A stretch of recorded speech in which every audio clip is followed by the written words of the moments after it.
Thank you, elected members. We shall resume. We have an item that was tabled prior to our lunch break, which was to do with DC 171 funding issues. There is just a note of an update within those figures.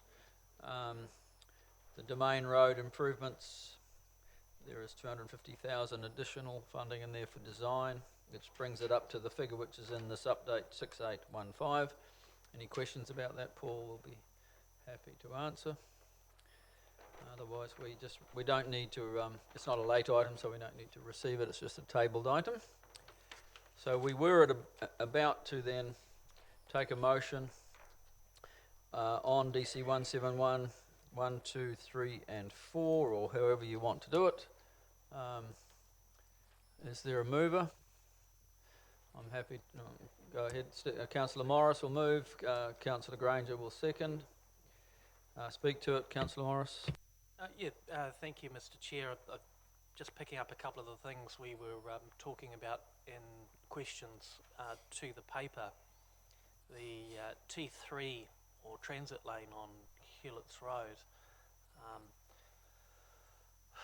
I guess that's another example of why one council should be doing the bus service with the network. If the city and the people of the city can be sort of ankle tapped in a way by being told that because there's a bus that goes down there once every 5 minutes. I think it's 180 buses a day, one every 5 minutes during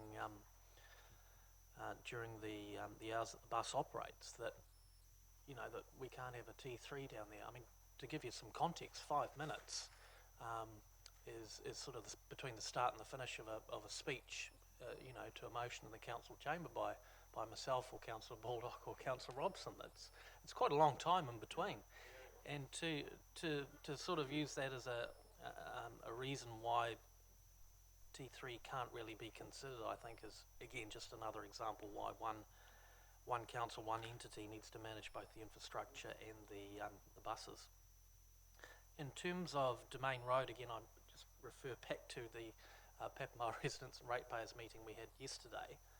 Again, this is a rural road, and a city has grown up around it, and it's not of a city standard, and that's what this project is doing, bringing it up to a city standard.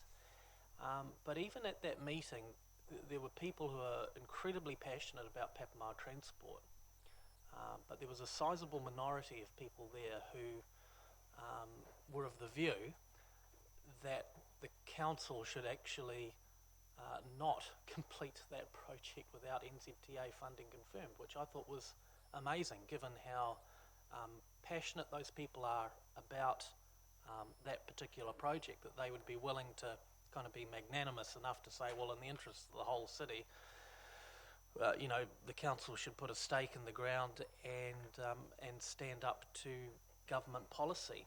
And that kind of really speaks volumes. But I also mentioned to the meeting that there were 26,930 people who were not present in the meeting, who would be erecting a gallows for Councillor Brown and myself should that project not be seen through to completion.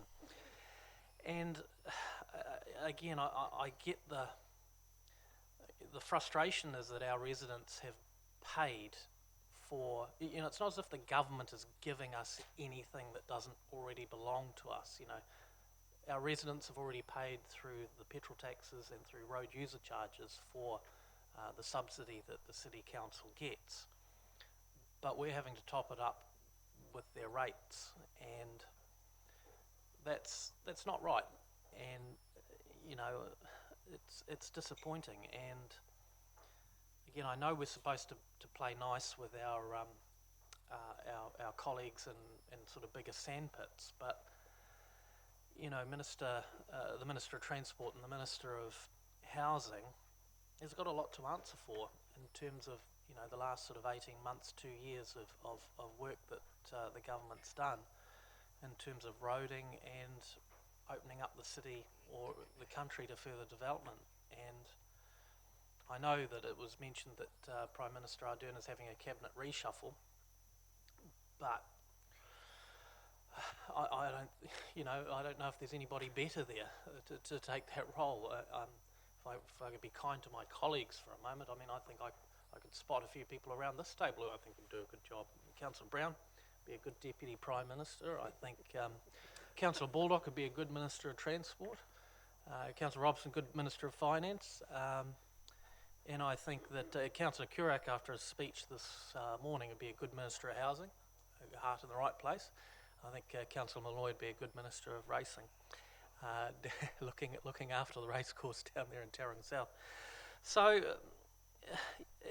we shouldn't have to be doing this. Our ratepayers have already paid through petrol taxes and road user charges, but now they're having to top up through their rates. And I know that we've kind of sent a signal to government by holding off on these projects until now that that's not acceptable. But at the end of the day, it's our community, and I think we can kind of try and send a message to government. But at the end of the day, if someone's not listening, it's just our community that's gonna hurt. So we need to get on and do it. Thank you, Councillor Morris. Councillor Granger, do you wish to speak to it? Yeah, certainly. Look at just a few words, and I think Councillor Morris has certainly said the majority. But hey, look, the point he made, absolutely, we shouldn't really have to be doing this. It's the situation we're in, and I tend to say that we have to. I certainly would have liked to preferred the NZTA funding, but that's not the case. And I certainly would have liked, instead of just one stage, I'd like to have seen the whole lot to be done.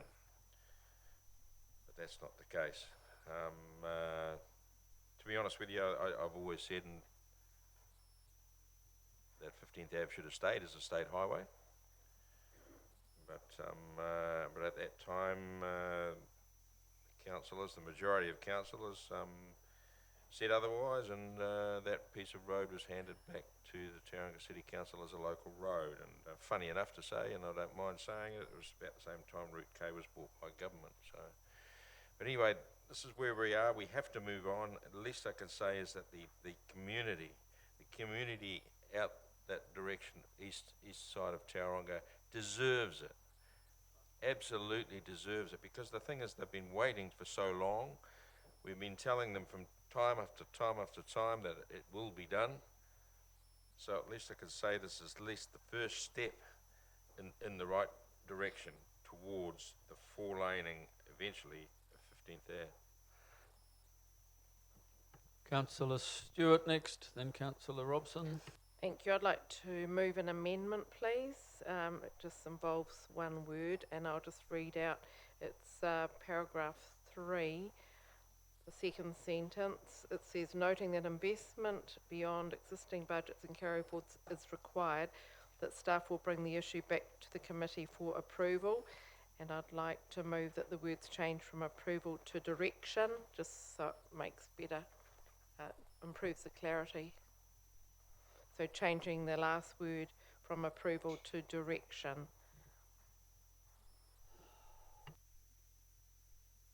All right, amendment's been put of changing that word approval to direction. Is there a seconder for that? There does not seem to be. Yeah, I personally think approval. So there's no seconder, so we will. No seconder. Going once, going twice. Speaking to do you want to speak to it, Councillor Stewart? Yes, Councillor Robson did. Thank you. I think it's just for clarity, otherwise someone could read it and think that we're just going to rubber stamp it. I know, I'm sure that it was intended that we give direction and we would probably approve, but not. There may be cases where we're not approving everything that comes to us. So I just felt it provided better clarity. Any other speakers? I'll put the amendment. All those in favour say aye. Against? No. Okay, can I see hands for the ayes, please? In favour, Councillor Kurak, Stewart, Malloy, Robson. Against, Councillor Clout, Granger, Morris Brown and Baldock. 5 to 4, so the amendment is lodged. To the substantive motion, councillor Robson. Clarification through the chair. Is it proposed that we go through these, take these item by item? Motion is to accept all of the recommendations of in the report by the staff. The options that are recommended is what is included in the resolutions 1, 2, 3 and 4. That's what's been moved and seconded. In that which case, it's a process issue, so I don't know whether amendment's actually the right form, but I'd like us to consider these item by item, and that's obviously at the discretion of the chair. We could do that. Well, if there is one or in particular that you don't want to support, if you indicate that, I'll There's just more allow than that. one. Okay. You move an amendment, I think, with the ones you don't, and we'll see if there's a seconder for it.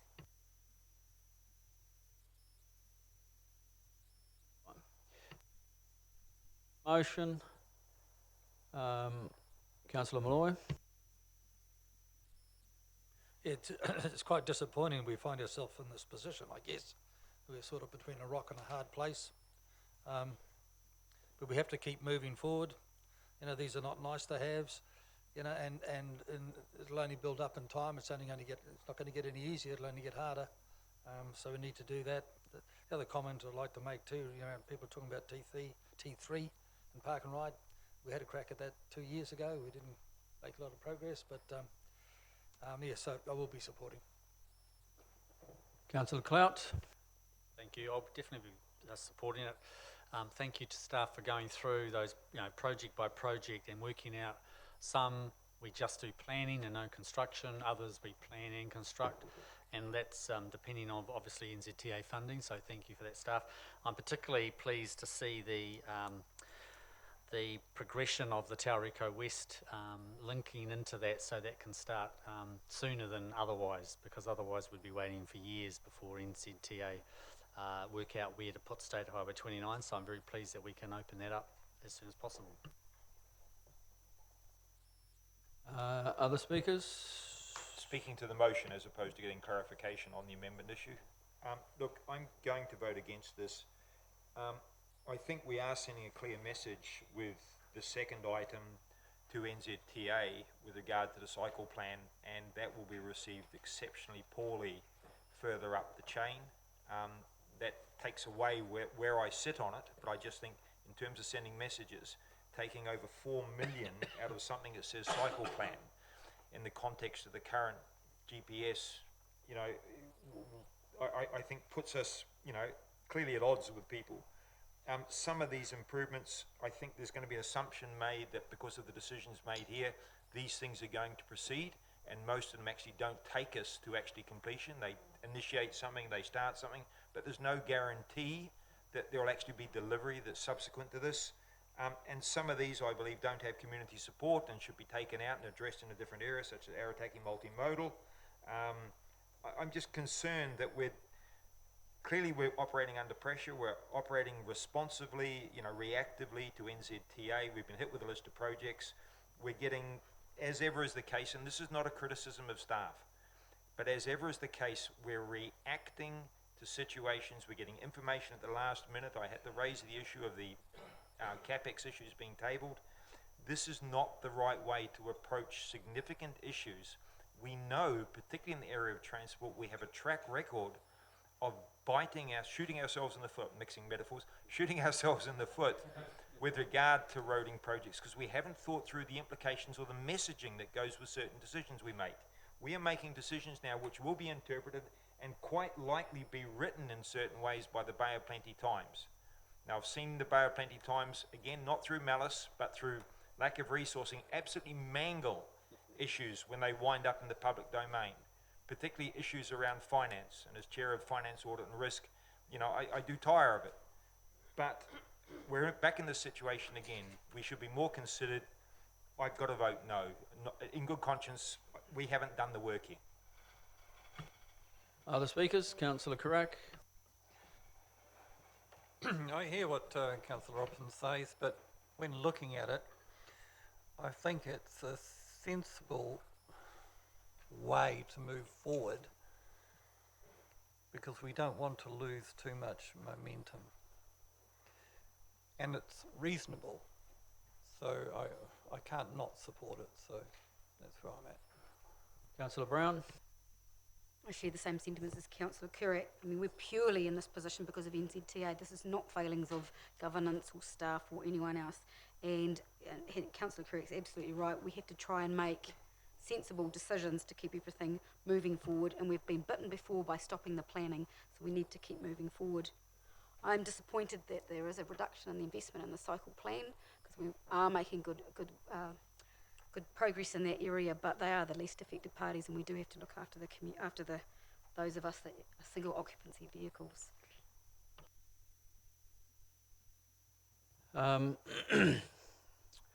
Yeah, I was interested in Councillor Morris's acknowledgement of the sizeable minority.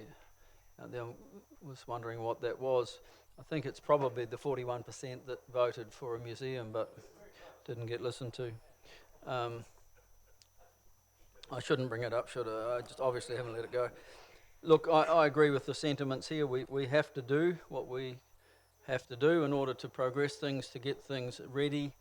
We've seen in the past projects approved, and I'm talking in the last 20 years, projects approved when we are ready to go and suddenly there is funding that's come available from someone else having their project held up. We have to be in that position. This is a hugely competitive environment. We know that the funding is tight.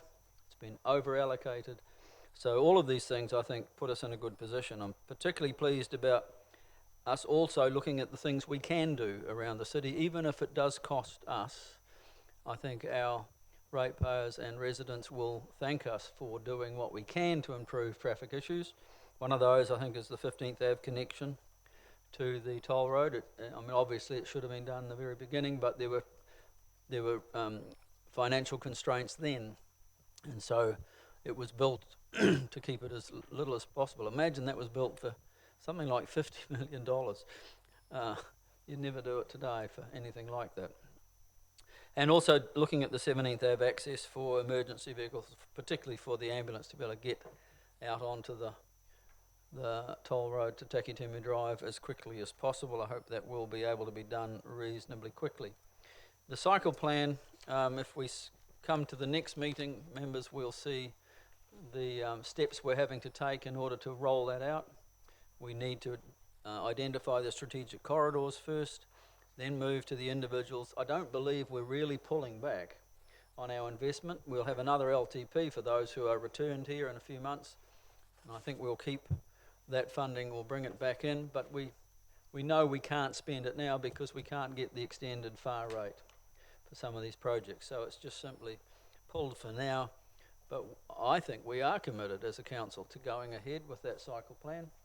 We just have to do it right, as those of us who've been to Christchurch have learnt. We've got to do it right, and then we'll get there in the end. So I support all of the recommendations from the staff on this. Reply, Councillor Morris. Me? Very, Can I have my say? Sorry to have missed you out. Thank you. Councillor Stewart. Thank you, Mr. Chair.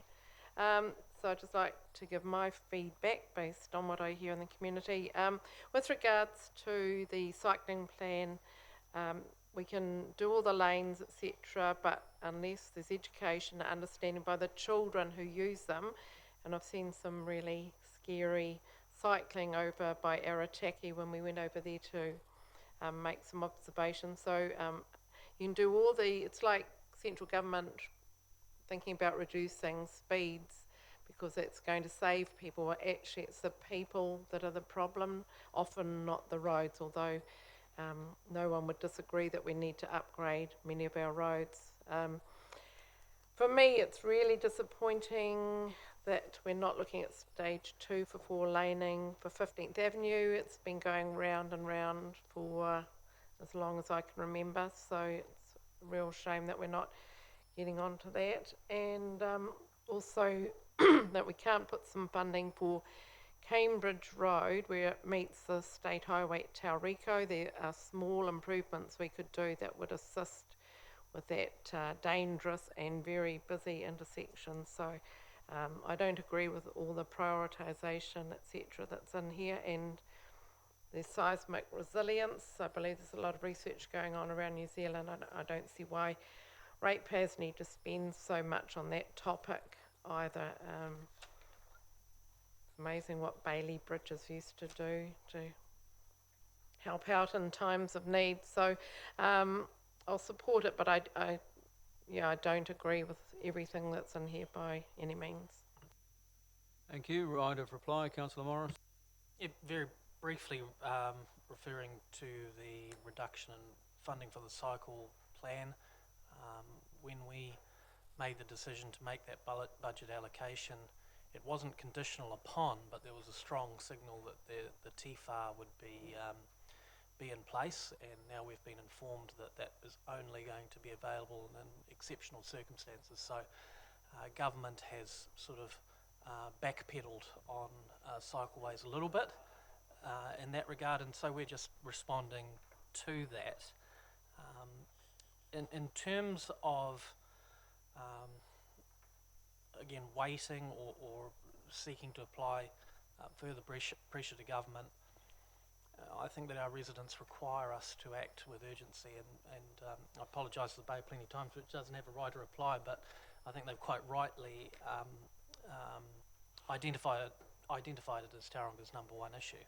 And I think our residents require us to act with urgency, and that's what we're doing here today. Thank you. So I'll put the motion, which is 1, 2, 3 and 4. All those in favour, please say aye. Aye. Against? So just Councillor Robson noted against, the rest in favour. Thank you. We'll move now to DC 121, and we will apologise to our two members from Veros who have been waiting patiently for a half an hour. Andy and Avril will... Avril, sorry. Sorry.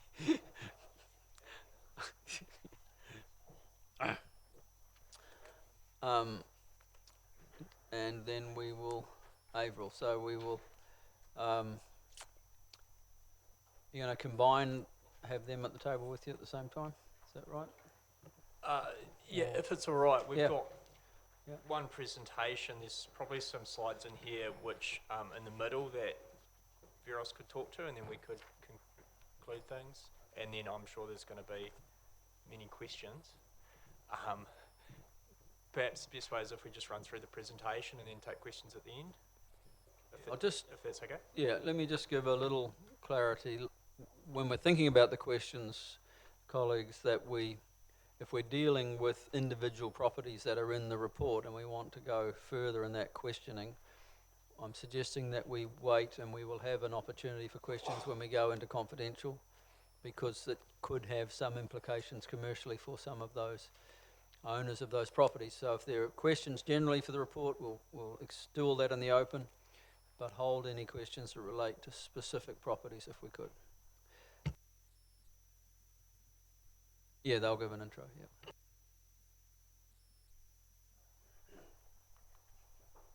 Right, just a little bit of background, getting us back up to speed with this topic. So as you know, there's been concerns that have been held by staff and developers around development capacity for some time. This dates back many years, but has become particularly urgent recently, and has been a topic on this committee meeting probably 3 or 4 times this year and last year already.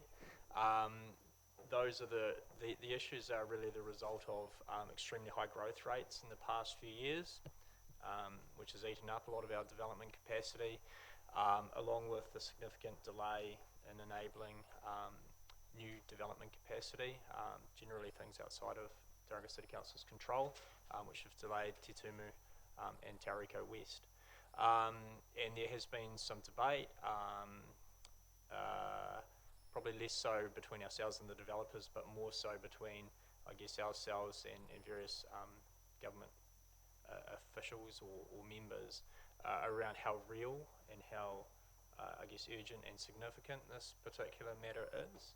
And that led to this independent of council assessment of development capacity. So really more or less a peer review of the work that had been undertaken mainly by Ave and his small team of assessing our current capacity that we have going forward, with a focus very much on the short term, sort of 3, maybe out to 5 years, beyond which we hope to have certainly a lot of new capacity on board, both in a greenfield and intensification space. I would say at the beginning here that these matters are not matters that we can address alone, so we need to do them in partnership with the government and its various agencies, like MHUD, like NZTA, so we need to, I think, bear that in mind about how we address this particular issue. I would also say that the assessment has been around verifying whether we have a short-term capacity constraint in the next 1 to 3 years and how significant that is. Assessment is partly science, it's partly fact, but it's partly art as well. There's a lot of assumptions that need to go into it, and we have imperfect information. So probably around some of the sites you could debate, I guess, the merits of whether you could add 10 or take 10 away, or it might happen a little bit quicker, a little bit slower, but I think that's not the purpose of this. The purpose is about verifying the overall story that we're trying to tell here, but quite happy to take questions as we go around some of the detail. So I think that's what I've already said already.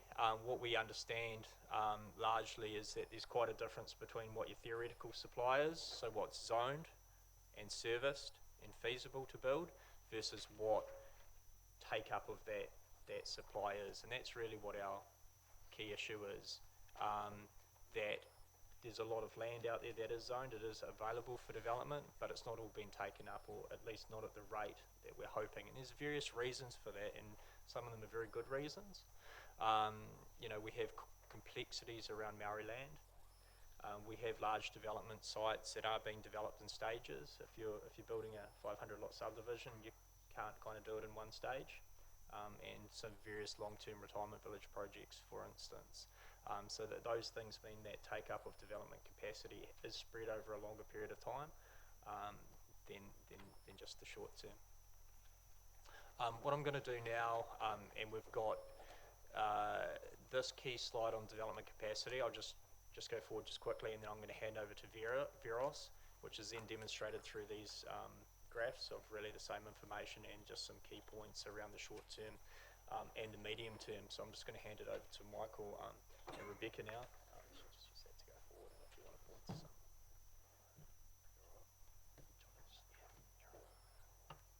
Thanks, Andy, and I guess just giving a little bit of background to, I guess, Veros and how we came to get involved is because we are very active in the market.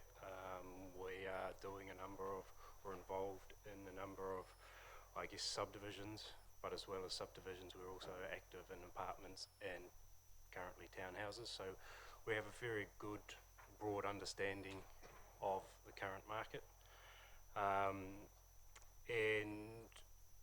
when we got involved in this project, we took quite a different view once we actually got in and started talking with the development community. We met with a number of the large landholders who had consents in place. And when we got into it, it was really easy to define our short-term goals being 1 to 3 years. From our side of it, when you're looking at land supply, if someone actually doesn't have a consent in place now, it's going to be really hard to turn around and deliver sections within 3 years' time. And so that's sort of defining what our short-term goals were. We were sort of given a 0 to 5 year time frame. We turned that around and re-looked at it. because we could clearly define what 3 years were. So when we're talking short term, we're talking 3 years, and we're talking around sections that currently have consents in place and are therefore likely to deliver within the short term. And from the medium term side of it, we tried originally to look at what was medium and long term, and where we landed was that there's a lot of land, I guess, that's within the urban footprint currently, that is, I guess, Maori freehold land, and therefore has a very significant land tenure issue. So while we didn't like to pigeonhole those as long term, we differentiated them as they sit outside the medium term, because there's I guess the pathway to delivering sections in Maori freehold land is significantly more complex, and does require, I guess, a lot more input to understand how that could be delivered in the medium term. And ultimately, when we got into it, we did a full review of the data that council had provided us, and using our experience and knowledge in land development, a large focus was on the 20 plus lot size, where a lot of the supply is coming from. And we drilled down into the detail a little bit more using our experience and knowledge around those sites. So there's pluses and minuses when we went through the data that council had provided for, but in the main it's not too dissimilar once you take out the long term and medium term side of it. Whereas short term we're talking similar numbers to where council data originally pointed us to.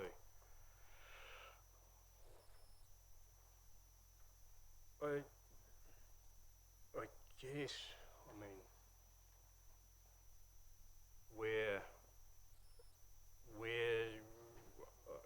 pretty open to comments around or getting into the detail of it if people want more background to it, but essentially the numbers speak to themselves in terms of the build-up of them. In the, I guess, where the developers were landing, a lot of them were talking around new sections, and the reason for the shortfall.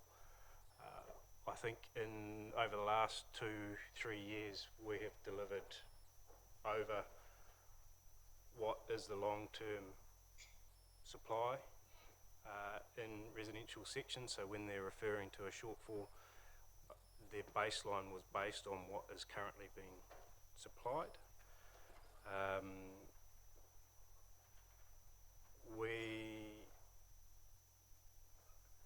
The short-term capacity for new sections is, have you got that other, yes, you got that graph?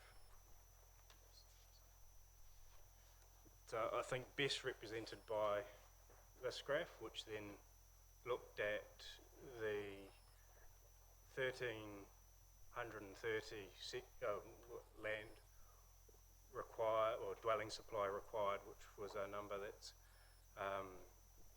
being provided by TCC as their long-term requirement for supply.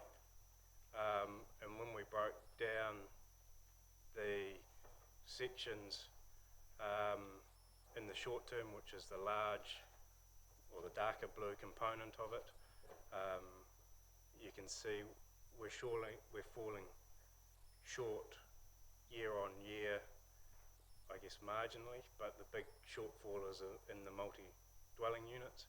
And then when you flick into the midterm, this is the multi-units, which is sort of the townhouse development within the growth areas, rather than the red, which is the intensification, which is based on the Mount and Tauranga infill areas. This midterm area is fundamentally delivered by Blue Haven and Golden Sands, and therefore the timing that they provided to us was that they wouldn't be delivering these sections until the back end of this time period, being out to 10 years, and purely based on infrastructure being in place, which was part of the discussion this morning. And therefore, the amount of sections that this graph is showing is actually also influenced by time. The quicker you can bring that midterm forward with infrastructure, obviously the larger that will get. It was based on a 10-year time frame. If infrastructure can be in place in 7 years, well, then that graph gets larger proportionately by the time scale. If I could just jump in and just provide my comments on these tables, I think, and if you want comments as well, just let me know. For me, what this is showing is in the short term, we need to deliver around, based on our projections, around 4,000 dwellings over the next 3 years. We think the market will deliver around 3,000 is able to. So that's indicating a significant shortage, a slowdown in development. That slowdown may have happened anyway, but it may not have. It may well be significantly constrained by our supply that we have in place. I think looking at the way it's been allocated, certainly long term, there's quite a lot of multi-unit greenfield development that is being proposed, particularly around the Wairaki Town Centre. In the short term, that doesn't really exist there, and I think that's where the developers are saying, if we could build just more standard 300 and 400 square metre sections, that would have taken that up, and that's probably where their view is, that it's the section supply that's well short at the moment, and I can understand that. In terms of the medium term, it's showing things getting a lot worse. What is not built into these numbers, and let's just be clear about this, is that we haven't built in any additional supply from Te Tumu, from Doriko West, from higher rates of intensification, from Kenan Road or from anywhere else. So in the medium term, as we are able to bring that supply on stream, we should be able to resolve a lot of these issues. It's the short term that we can't resolve, not easily, because we can't turn on Tariki West or Te Tumu or intensification overnight. And in terms of the results as well, is that, and you might wish to comment on that, we've looked at both intensification, so can you replace some of that greenfield development with more intensification? That's pretty hard to ramp up quickly, particularly seeing we don't have the planning framework in place at the moment, and also can some of that growth be relocated into the Western Bay district? Is there capacity in Mokoroa or Te Puke or Katikati? The answer largely is no. They've got their own growth to manage, but they've also got their own constraints, particularly around infrastructure, but also around land ownership. In Katikati, there's quite a lot of developable land, a 40-hectare block owned by a dairy farmer who doesn't wish to develop, and a 20-hectare kiwi fruit block, which is not financially feasible to develop given the high kiwi fruit values at the moment.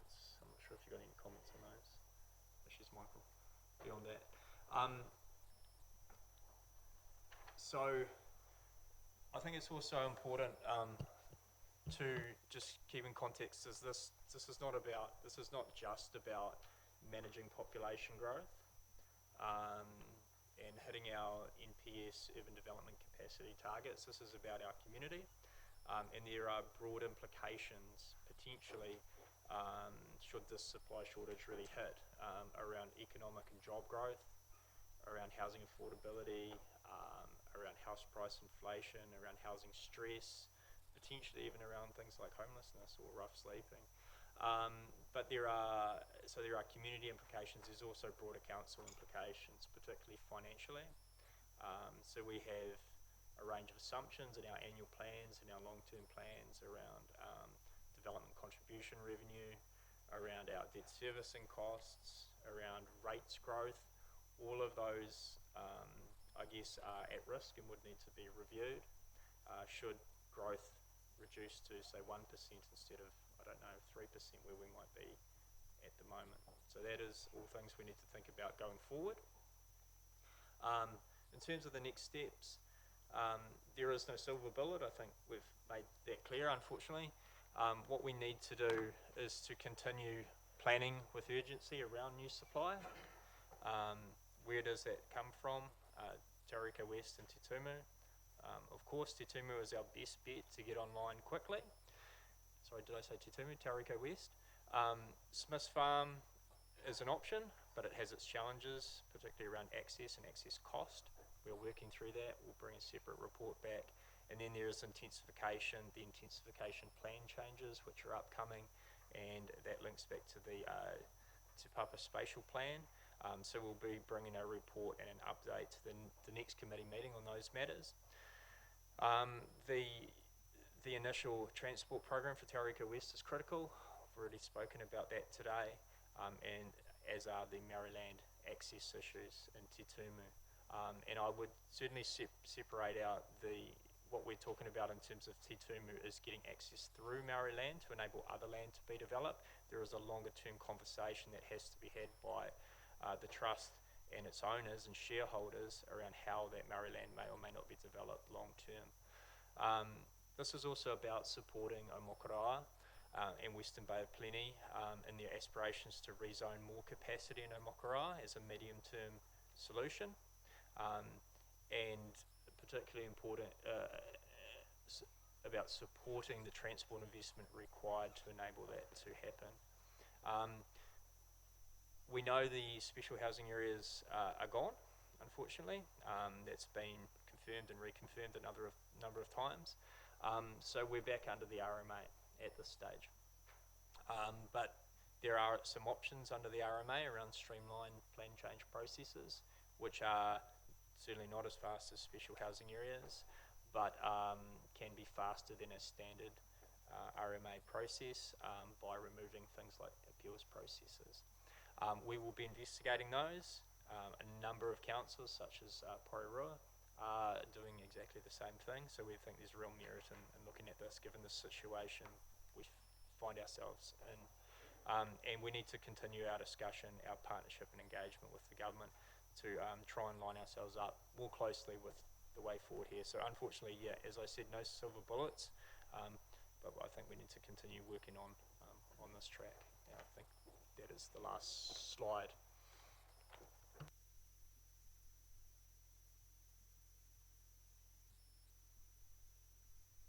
All right, so questions, I think you're ready for? Councillor Carrack, Mallory. Take two. A couple of the developers mentioned two things I need clarification on.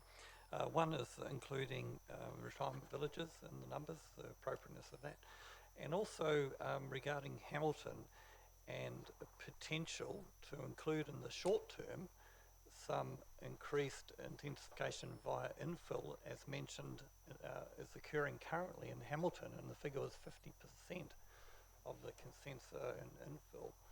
Just comment on those two opportunities, please, or that.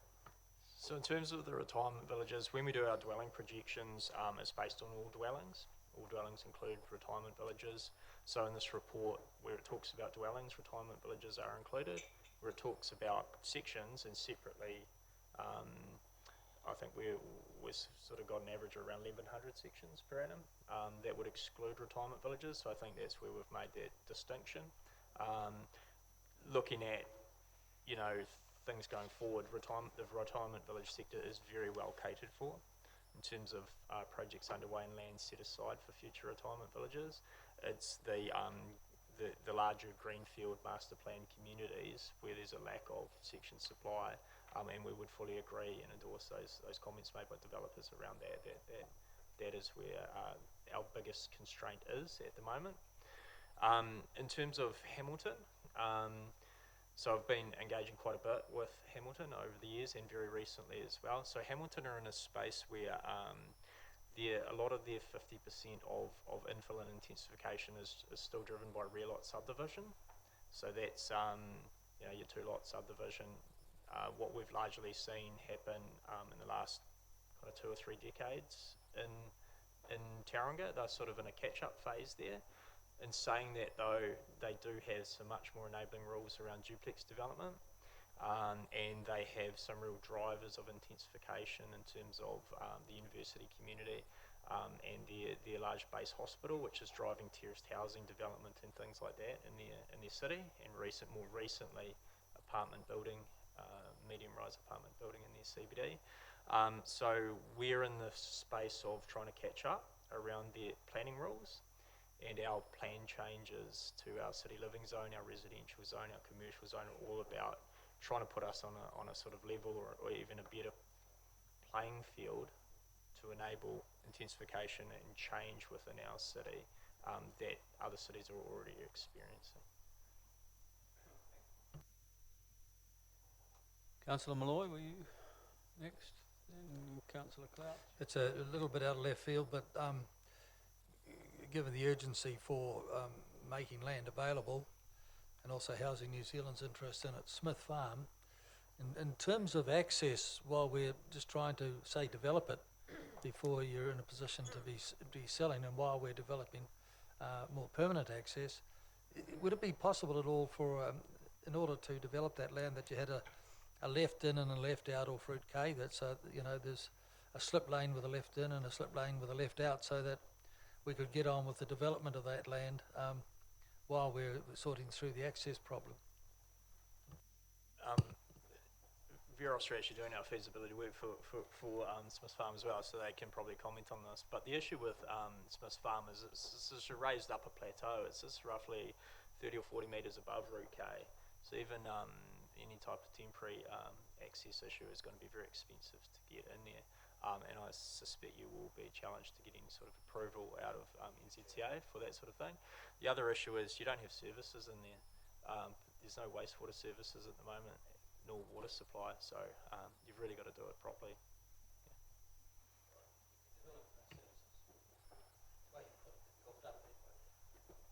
Councillor Clout. Thank you. I noticed that in your report you make reference to the shortfall impacting on our meeting the national policy statement on urban development capacity.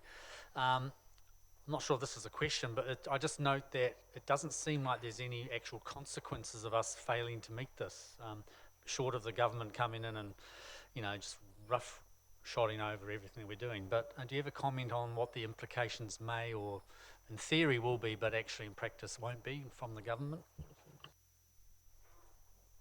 So we are engaging with the government through NFE, through NHUD, through NZTA, through the minister. So they're all quite well aware of these issues. They understand some of the constraints we've got around releasing further development capacity. Some of them are actually tied up with decisions they need to make or investments they need to make. So at this stage, there's certainly no indication that there would be any sort of consequences or more direct involvement. They understand the position we're in. My turn, and then Councillor Kirak again. Oh, Mayor Brownless, you got one there. Can you go back on the slides to the chart, the numbers, please?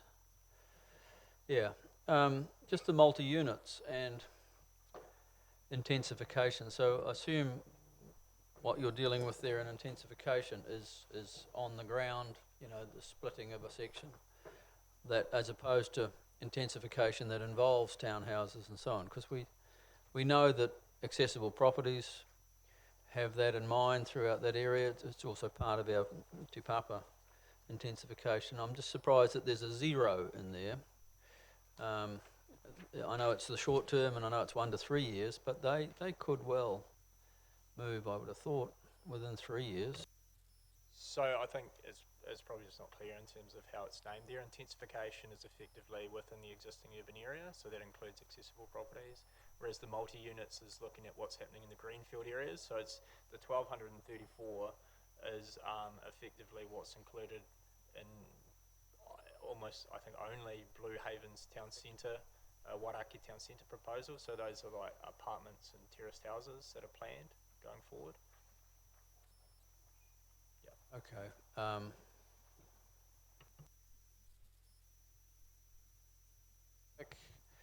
Brown, Malloy.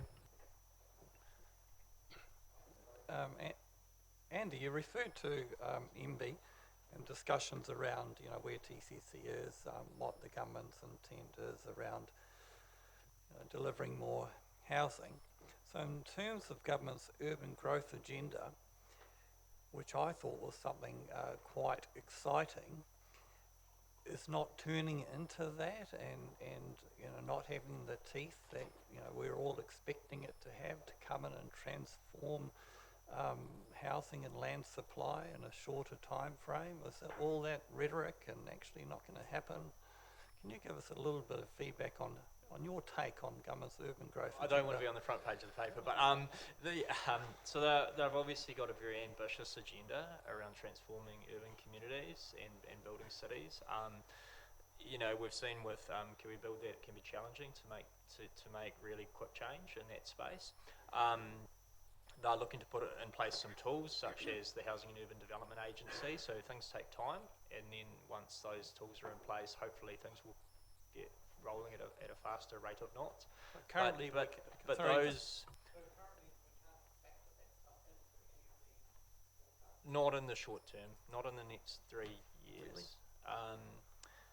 No, Sorry. Yeah, but there are broader issues to be resolved. So there are funding issues, so transport funding issues, and more broadly bulk infrastructure funding issues.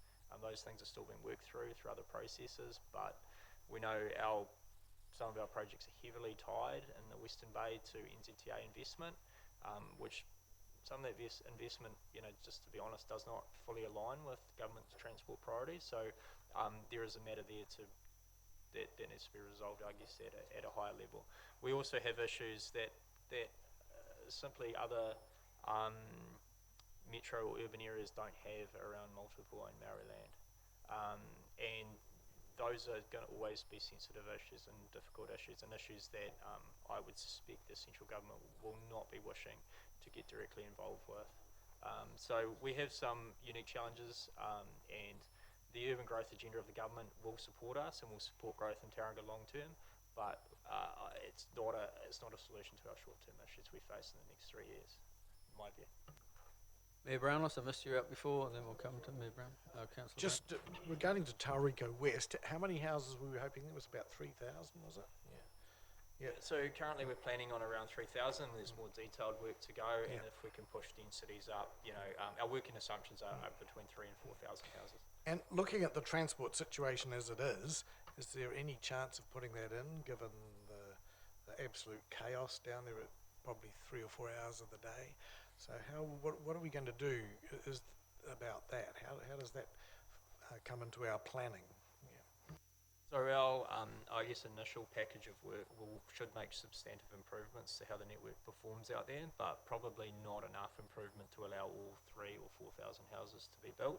So there will, I suspect, and we need to do some more modelling analysis of these things, but for the full build out of Tauriko West, we will, I suspect, be relying on more long-term transport solutions and upgrades of State Highway 29 around capacity, and particularly capacity around some key intersections at Bucks Corner and down at the end of the Ruke Toll Road. I can just explore that a bit. So that initial package of works, is that something that we're going to do off State Highway, or does it rely on NZTA doing work on the State Highway? So it's a package amongst both parties as well as the regional council. So I think what I mentioned before, it includes probably upgrades or new intersections on the State Highway at Cambridge Road, Tauriko West and a southern access into the Tauriko Business Estate. It also includes local roading investment. So we're talking about the ring road through the Tauriko Business Estate to connect State Highway 36 to allow some sort of bypass traffic movements to occur. And take some pressure off State Highway 29 through the Tauriko Village. We're also looking at bus priority measures, so potentially an access into Fiore Ave for buses, which will take you down to Tauranga Crossing, and in the long term a broader bus interchange down there. So it's a real mixture amongst all the smart road partners, including NZTA. So the process for that, because I presume, is it still rural land zoning? So we'd have to get a plan change, would that be right?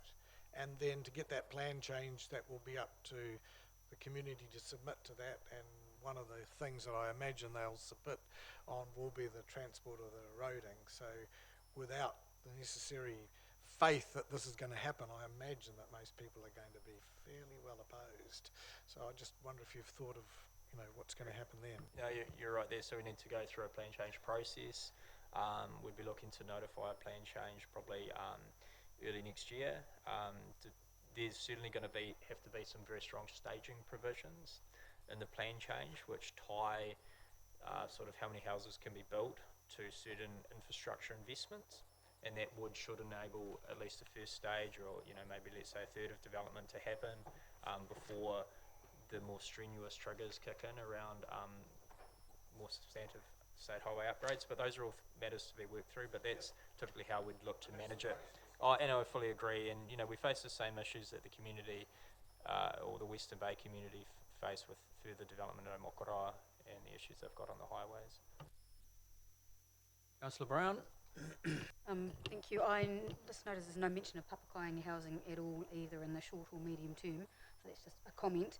But I guess my concern is around Te Tumu and the Maryland there.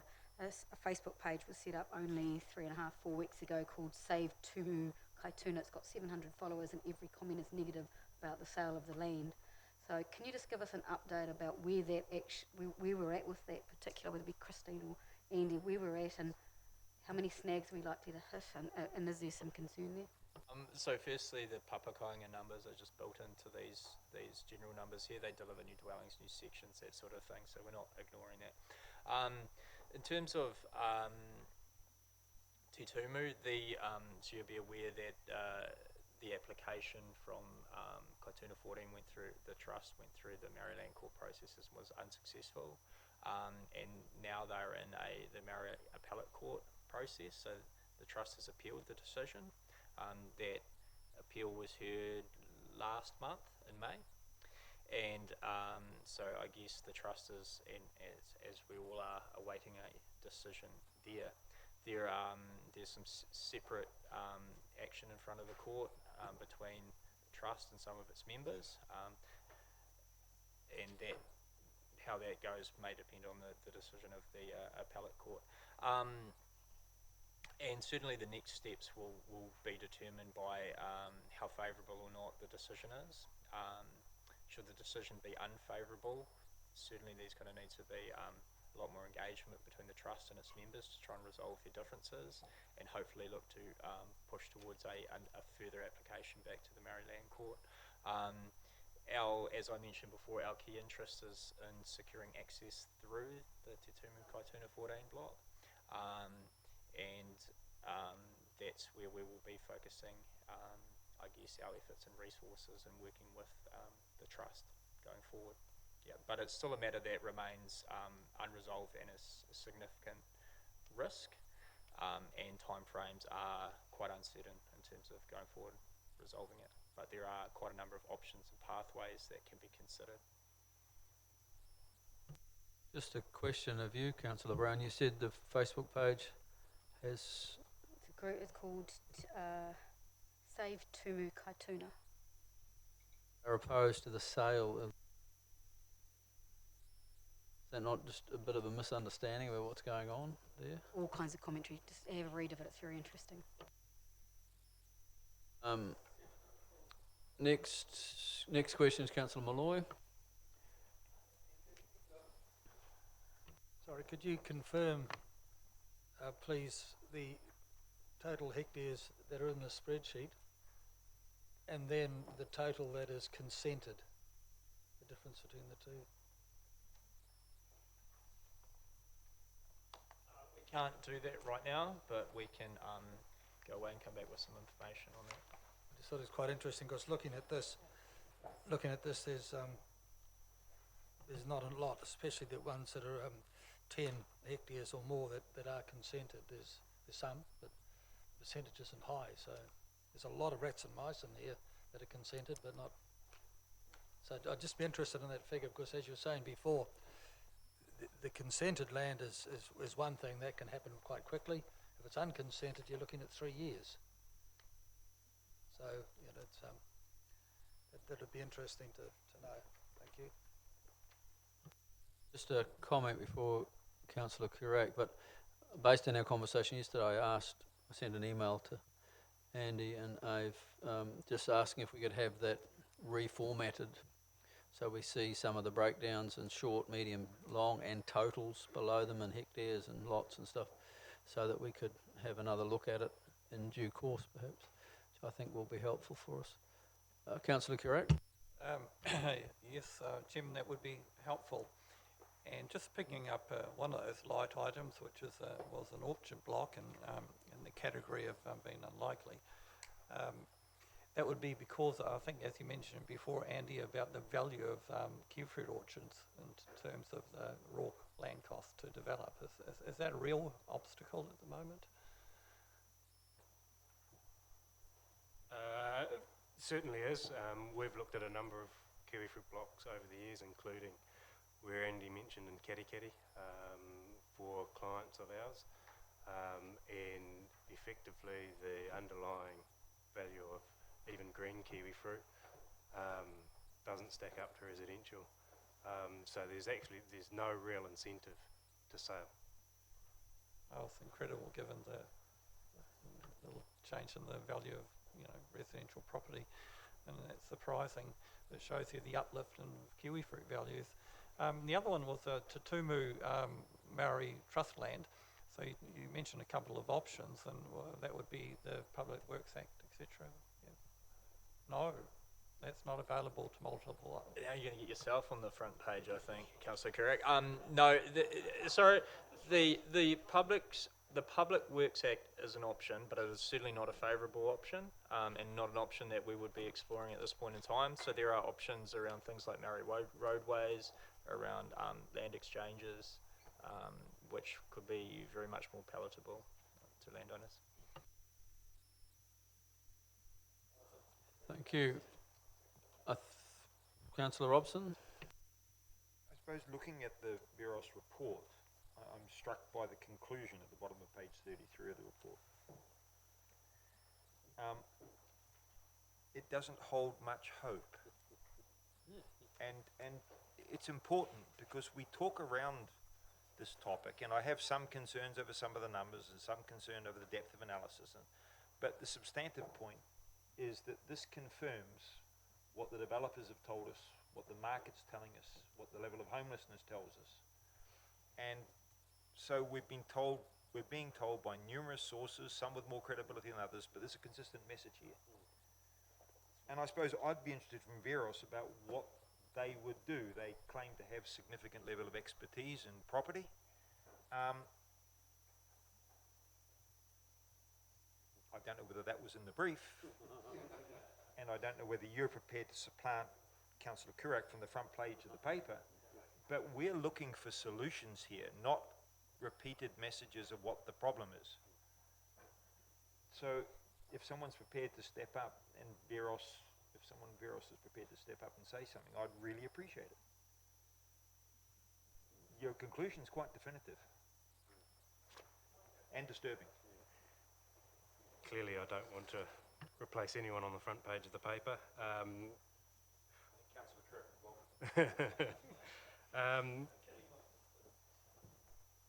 I guess clearly no silver bullet out there. There's a lot of, the intensification is part of a solution, but it's a very small part of it. The thing with intensification is there's very few people that can do it well. It requires a lot more capital and a lot more forethought and therefore a lot more time. So intensification, while it's part of the solution and we need to head there, short term, medium term, it's going to take a lot longer to get to the intensification and the multi-units becoming a higher proportion of our dwelling supply. That's clearly the long-term aspirational goal, but that's got to be very long-term. Short-term, I guess what this report is sort of indicating is that the large lot greenfield development has been our strong supply deliverer. There's clearly getting to the end of the supply, and out of this big long list that we've got left, they're not great properties in the most part. They are fringe, and the reason being is that the good stuff has already gone. So I guess looking forward, it's where to next, and clearly Andy's team's looking at where to next. For me, it's how quickly can you get to where to next, and what other options are on the table, I guess, opposed to Taureka West and Te Timu. Supplementary, if I may. The observation this morning about intensification, Hamilton versus intensification here, I'd like your view if possible. My view is that they're very different cities with very different trajectories, very different topographies, very different layouts. Do you believe, or what would you suggest is a credible figure? But, and again, I want this from Veros. I've had figures, again, delivered to me by all sorts of people at different times and different reports. What would your view be a credible intensification figure for us in the short term, even allowing for the plan changes that are currently envisaged, if you're familiar with them? What do you think is a credible figure? Is it effectively what you've got here in intensification in that table? Is that the credible figure? It's 5%, yeah. Do you mean 3 years by the short term, John? Just to clarify. Yeah, well, 3 years, the two figures up here, so the short term and the medium term, but the short term first. I guess you've touched on a number of things there that Hamilton have in its favour. One being it doesn't have the same constraints to land. There's also, when you're talking intensification, you've got to be careful that you don't take short-term wins at the expense of, I guess, medium-term opportunities. There's a real possibility that if you go in and you allow duplex and you start to cut land up too small, the opportunity to come and intensify becomes a lot harder because automatically you've increased initial upfront cost. So it's a real balancing act. It's not an easy solution. We do need to head towards, I'm trying to steer away from giving you a definitive answer on what is the magic goal. You would confirm those numbers there are reasonable? I think they're, in terms of the long term, the medium term, that's.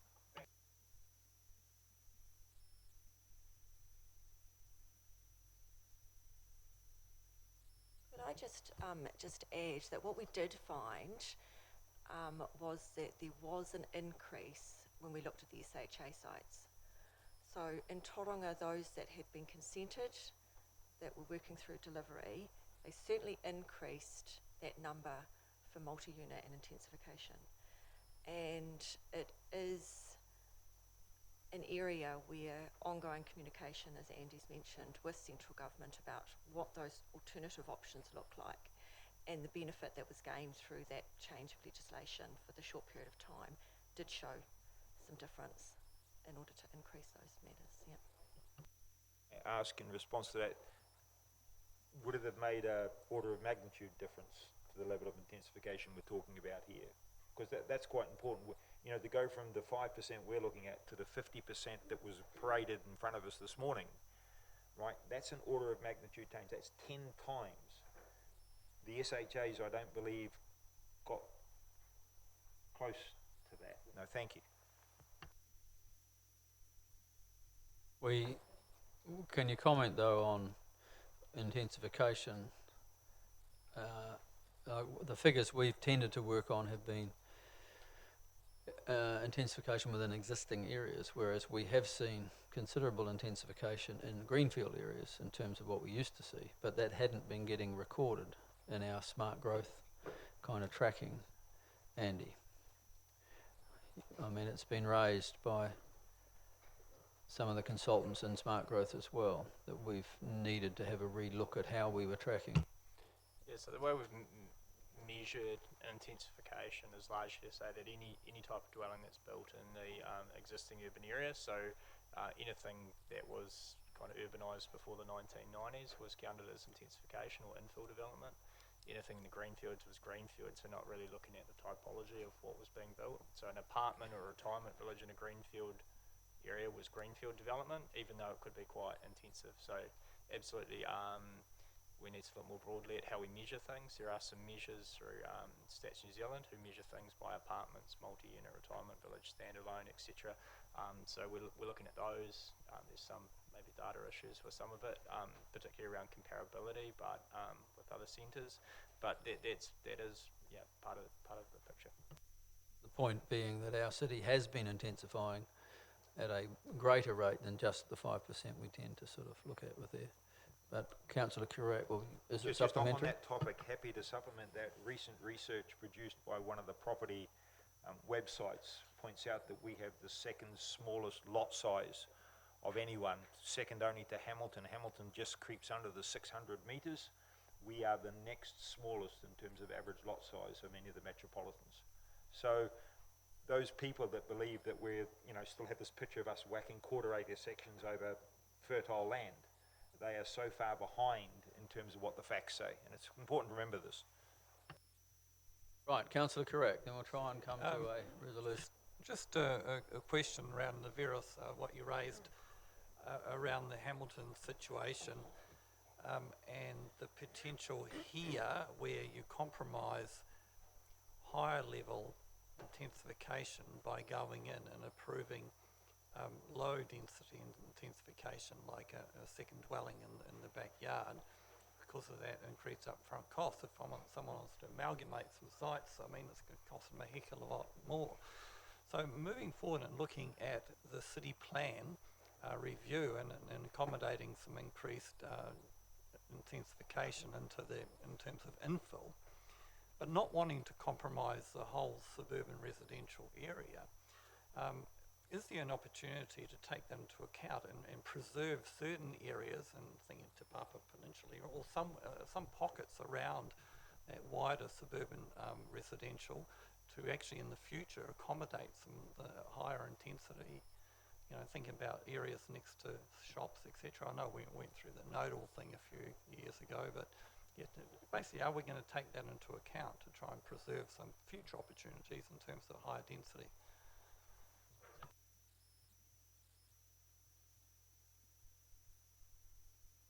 No, it's an absolutely valid point. So when we bring the plan changes back to you shortly, we're going to be bringing back options to enable the medium density, medium rise development as part of the plan change in particular areas. In those particular areas where it makes sense long term to have that development, so that I guess more broadly out in the wider suburbs, you enable the kind of lower density infill, because you've got to have a mix of it all, right? So if we just stand back and say we're going to preserve everything and wait until 6-story apartment buildings are viable, nothing's going to happen in the city for a long time. So there has to, as Micah said, there's a balance, right? So I think we need to enable the opportunity for the high density, medium density stuff where it makes sense long term, and enable some more low density infill and intensification to happen more broadly across the city where we can enable it. And that's exactly what we're going to be bringing back to you at the next committee meeting. Will that mean in areas where you want to achieve the higher level of intensification, restricting the lower level, saying if you're in this certain area, we won't let you cut your section in half to put one dwelling in the back. I guess that's an option. It's probably not something we were considering at this point, but it's something that can be considered. Minimum densities are a planning tool as well that can be considered. You might remember you used to have minimum densities in the city living zone, but a previous council removed those, given pressure from one or two development sites. So yeah, there are arguments both ways, but we can have that debate and discussion when we next come back to you.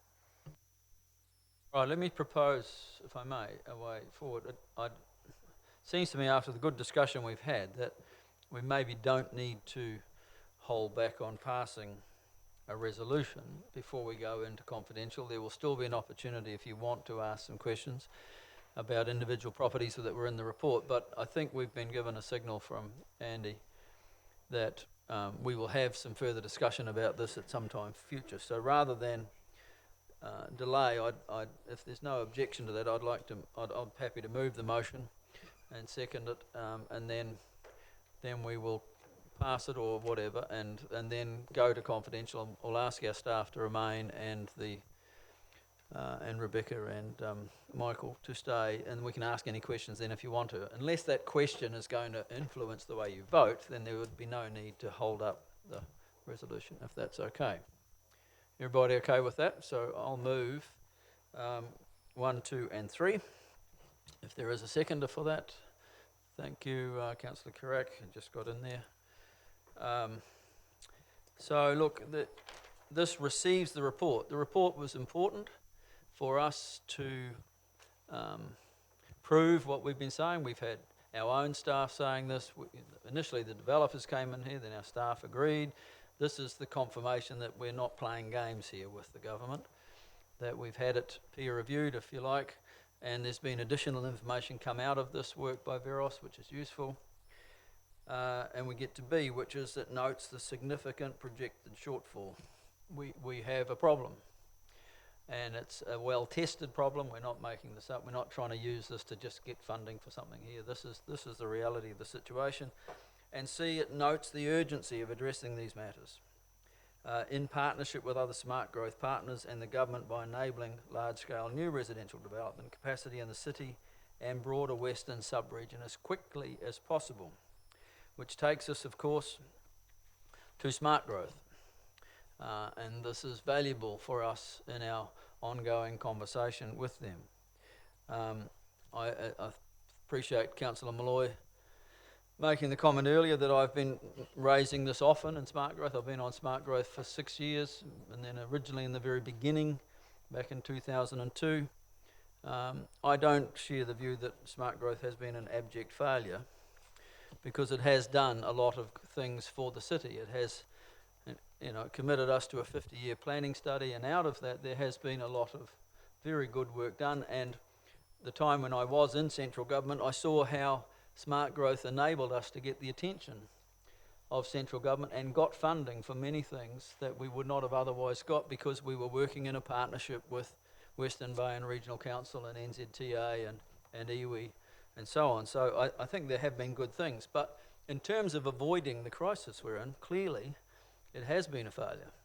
And really all smart growth mechanisms here and anywhere in the world, in my opinion, are always a failure in that regard. And I went to many conferences, or at least several of them, around the world when I was an MP, about those other side of you that say you just can't do this. Every time you put a municipal urban limit, or you have a settlement pattern, you're trying to restrict urban sprawl, you are doomed to failure. You will not do it. You cannot achieve everything by intensification. You are going to have to always have both. And I think we sit here now in 2019 realising we needed to have more land. And you can't stop urban sprawl, and it isn't, I think, as Councillor Robson said earlier, our section sizes have reduced, which is what we're always saying we wanted to see happen. It has happened. We were never going to spread to the top of the Kaimais, which was a very real fear amongst some of our neighbours.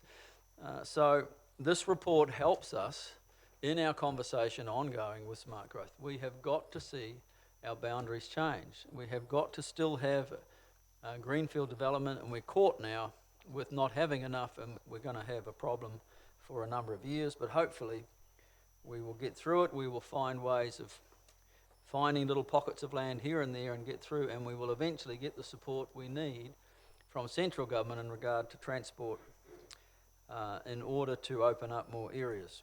We are stuck with some things like the Te Tumu situation with Maori land, which we can't do a lot about until they get through their processes. So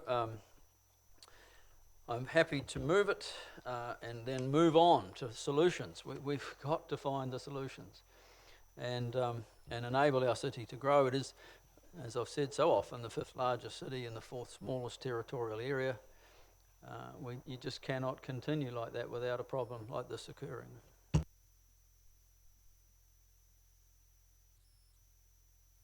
To speak, Councillor Carrack. Just briefly, we are in a crisis. So I emailed members a TV3 News Hub article video, and our mayor is the star of the show, pointing out some real shortfalls in terms of our housing and the serious consequences of that shortage. And we read in the paper recently the shortage of rentals in the city, and it's serious. And as you pointed out yourself, Councillor Baldock, when you put an ad in the paper for a rental and you got 43 responses within how long? A very short time, 12 hours, 43 applicants pleading to Councillor Baldock for his property that he put up for rent. That's just an indication of how serious this is. And I'm glad we're identifying the problem and moving forward to some solutions, but it's unfortunate it won't happen overnight. I think in my mind it's number one. It's been the number one problem for this city for some time. I put transport and congestion at number 2, because those people who are stuck in their cars and in congestion do have a home to go to. Eventually when they get there. It might take them a few extra minutes, but they do have a home to go to, as I said before. So that's why it's number 1 in my mind. Number 1 problem for this city. Councillor Stewart is next. Thank you. This report is like nothing I've ever read before. It's like the light bulb's finally been turned on. And the developers have been telling us for some time about the shortfall in land supply. I believe that smart growth have a lot to answer for by constraining growth. We weren't allowed to open up more areas because of the agreed settlement pattern, and also the inaccurate population growth predictions didn't help us either. And I remember being in this chamber, would have been approximately 6 years ago, when Bob Clarkson came to us asking us to open the land out at Tauriko. Myself and a few other elected members thought it was a great idea, but if my memory serves me right, the chair of this committee and others did not support it. So it's good that things are finally changing, and I believe a lot of that's to do with the developers coming to us and giving us the true picture. Also, central government made commentary on the fact about not opening up land in timely manner for residential use, and this just flows on for more expensive housing. So it's good to see. I sort of wondered if I was in a different council when I read the report, but anyway, it is refreshing, and I guess it's just that we have to face the reality and actually do something about it. So yeah, that's all I'll say for now. Thank you.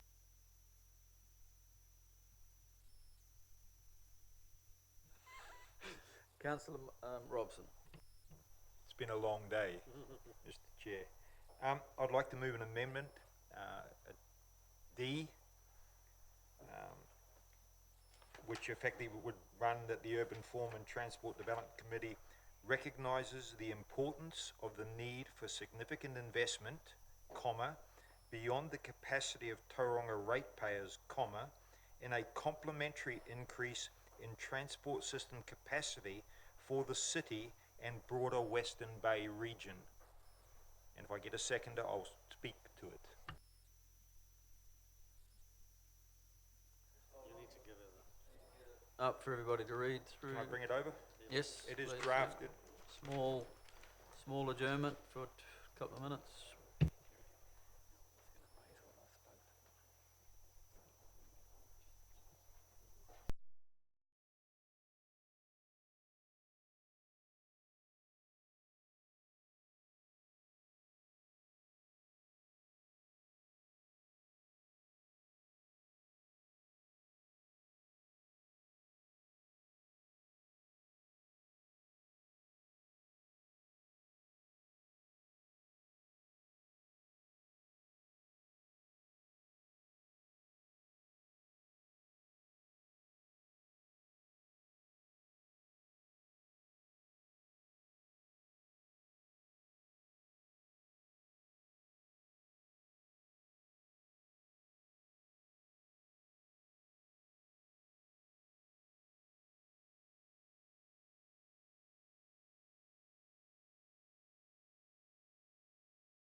Okay, speaking to it.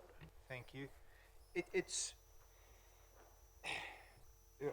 The smart growth thing's interesting because I've always been a fan of smart growth, and but it was never resourced properly to do its job. It wasn't resourced in terms of its staff and what it required to actually do the job, and nor when it made a recommendation were those recommendations effectively rewarded by the funding necessary to make them happen. So smart growth was sort of like doomed to fail because people didn't understand what something like that requires in terms of resourcing. A good idea in concept, poor in execution, and ultimately, like the Titanic, it sunk. The one thing that sort of planning is supposed to deliver is growth that actually works. So transport systems and housing that connect. The story of this city is one, and the Bay of Plenty Times, in a series of excellent articles, he says, trying to dig himself out of the hole he created earlier in this meeting, pointed out that our transport system is in total failure. It's in critical failure. Yet, the developers have run out of land. You know, we've got the balance wrong. We've been sort of developed one side of the city. We've spent an enormous amount of energy, our best and brightest staff working on facilitating the development and the building of houses to the point that some people have done extraordinarily well to the point of knighthoods, which is great. That's a good thing. But without a transport system in place to complement it, you have the city we have now, a city that's literally in crisis. In crisis. And people talk about, we talk about emergency vehicles struggle to get around the city now. You know, there's a price we're paying for this. The economics is a big price we're paying for this. So all I'm asking is that rather than reactively look at one part of the city, as we invariably do in my entire experience in and out of council, silos, one part of the picture, can we look at the whole picture? Doing land development without a complementary increase in transport system capacity is a recipe for disaster. And if you don't like the numbers that come out of that, you need to think about whether you should be supporting the housing thing. You know, the argument that what we're proposing here will address affordable rental housing, social housing or homelessness, there is no evidence for that. These houses will be expensive by any measure. If you want evidence for what this sort of thing will produce, Go and try and find an affordable house in Hobsonville Point. You won't, right? So we need to understand this. The whole social housing thing is a government responsibility, and they should do what these sensible governments of northwestern Europe do. They should deliver social housing for the people that need it. That's not our remit, not our gift, nor do we have the budget for it. But what we must do is we must link housing and transport. The separation of those will be a disaster, an ongoing disaster, an even bigger disaster for the city. That's why I recommend this amendment to the motion. The seconder to the motion. Other speakers to the seconder to the amendment. Other speakers to the amendment. I Councillor do support Carrack. it. I mean, end of the day, this is what Ufty is about.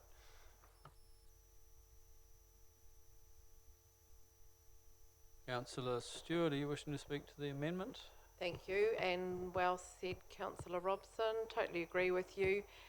Yeah, the Port of Tauranga consumes a lot of our city, and we need to better manage the transportation, especially if we're looking at opening these new areas, and the ratepayers can't cough up for everything. So, yeah, I just appreciate Councillor Robson for raising the matter and certainly support it, the resolution. Councillor Clout. Thank you. Councillor Robson has, in his typical style, very eloquently portrayed the problem, and also I think in this case he's looking for a solution, particularly in the fact that he has recognised that this is beyond the capacity of Tauranga ratepayers. And so there's a real call there for central government to get involved. Absolutely, housing and transportation do need to be in lockstep together, so support it. Councillor Granger. Thank you. Thanks, Councillor Robson. All I can say is it should have been done long ago, but it hasn't, so as the saying goes, it's better late than never. Thank you again. Thank you. Other speakers to the amendment? Sorry, was that speaking? Again, support. Okay, I'll put the amendment. All those in favour, please say aye. Against? That's carried. Speakers to the main motion? I'd like to move an amendment if I could in C. Yes, what is it, Councillor Malloy? Certainly for discussion anyway. Just to remove the two words large scale, so that it says government by enabling new residential development capacity instead of limiting it to enabling large scale new residential development capacity. Just delete those two words.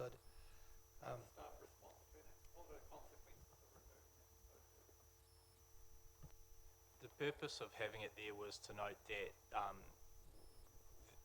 to resolve this issue we need a large-scale response. It wasn't to suggest that only large-scale development could contribute to that response. So I don't think you want to lose that flavour, but there could be an amendment to the wording to cover off both issues. Sorry. Just one moment. Maybe we can, without going through an amendment, we could adopt a change with the mover and seconder so if we could just have a little bit of guidance from the staff about a wording change by enabling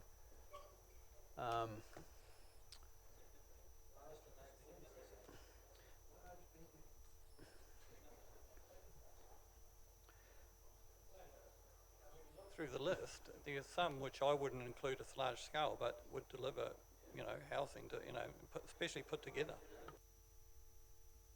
Can just hold on. Is there anything, Andy, you can suggest? Or Rebecca actually, but and where it goes, and the government by enabling a significant amount or a significant scale of new residential development capacity. Significant amount. Yeah, I think the point isn't about the scale of individual developments. What we're saying here is that there needs to be a significant volume of residential.